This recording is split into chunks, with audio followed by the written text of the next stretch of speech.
So the MTA worked with Chuck Close over a period of years to see this project through, and he's created 12 portraits based on his work, but they're in a medium that he's never done before, which is mosaics and ceramic tile. Very exciting to have museum quality work in the New York City subway. It's really no different from having a show in a gallery or a museum.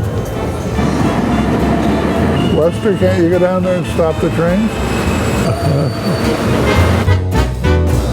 Watching people walk by the painting, I want to say, wait, stop, look at it. It just like makes my morning experience better. You know who that is over there? No. That's Alex Katz.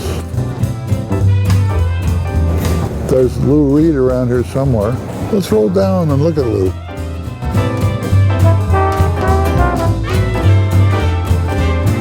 The interesting thing about this is there are only 7 grays in the whole piece. I mean, I've known Lou since 1965. And Lou, right over there, is my second wife. That's a little iffy. I love her hair. It's beautiful, and that's why I wanted to see it. Part of the divorce agreement is I can't talk about her. But, you know, I'm glad I did it.